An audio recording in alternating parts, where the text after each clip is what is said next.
Nellore ప్రభుత్వాసుపత్రిలో gun misfire అయింది. ఆసుపత్రిలోని under trial వార్డులో విధులు నిర్వర్తిస్తున్న అనిల్ అనే కానిస్టేబుల్ చేతిలోని తుపాకీ ఒక్కసారిగా పేలింది. పెద్ద శబ్దం రావడంతో రోగులు వారి సహాయకులు భయంతో పరుగులు తీశారు. అధికారులు ఆరా తీయగా కానిస్టేబుల్ చేతిలోని గన్ మిస్ఫైర్ అయినట్టు తేలింది.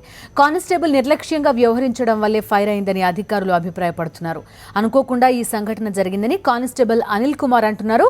అయితే కానిస్టేబుల్ మద్యం మత్తులో ఉండడం వల్లే ఇలా జరిగిందని రోగులు ఆరోపిస్తున్నారు.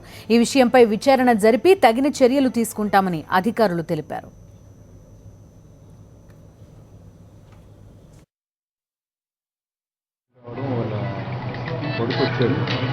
కొడుకు రావడంలో ఎందుకై లోపలికి వస్తామని చెప్పి నేను బయటికి పోయడంలో తుపాకు అనేది కింద జారడం జరిగింది. జారడంలో అది మిస్ అయింది. ఎవరికి ఏమి కాలేదు. సో వాళ్ళకి గోడకి ఇందులో ఈ మర్డర్ కేసు సంబంధించినటువంటి ముద్దాయిలు ఉన్నారని ఉంటే వాళ్ళ కొడుకు మల్లికార్జున కొడుకు వచ్చి వెళ్ళడానికి ఇదేదంటే వెళ్ళకూడదండి అని చెప్పి ఆయన రిస్ట్రిక్షన్ చేసేటప్పుడు సెంట్రీలో ఉన్నటువంటి 1159 అనిల్ కుమార్ గారి తుపాకీ జారి కింద పట్టడం వల్ల పేలిందనేది చెప్తున్నాడు.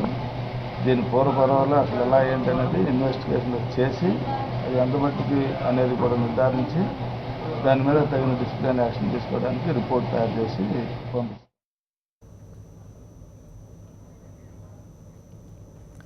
ఈ ఘటనకు సంబంధించి మరిన్ని వివరాలు మా కరెస్పాండెంట్ అమర్ అందిస్తారు.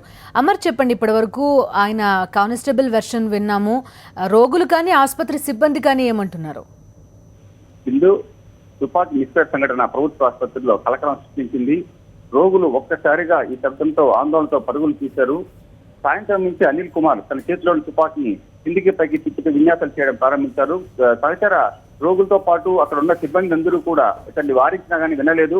మధ్యమత్తులో ఉండడంతోనే తుపాకీని అలా తిప్పుతూ ఒక్కసారిగా అది గన్ను పేల్చడంతో ఒక మిస్ఫైర్ అయింది. కానీ ఈ తోట మాత్రం పక్కన గోడ తగలంతో పెద్ద ప్రమాదం తప్పిందని చెప్పుకోవచ్చు. అదే కనుక రోగుల వైపు కన్నా తుపాకీ ఉంటే కనుక ఇతనికి ప్రాణాలు కోల్పోయేవారని చెప్పి కూడా పోలీసులు అంటున్నారు. ఈ పూర్తిగా అనిల్ కుమార్ యొక్క నిర్లక్ష్యం వల్లే ఈ సంఘటన జరిగిందని చెప్పి కూడా పోలీసు ఉన్నతాధికారుల ప్రాథమిక తేలింది.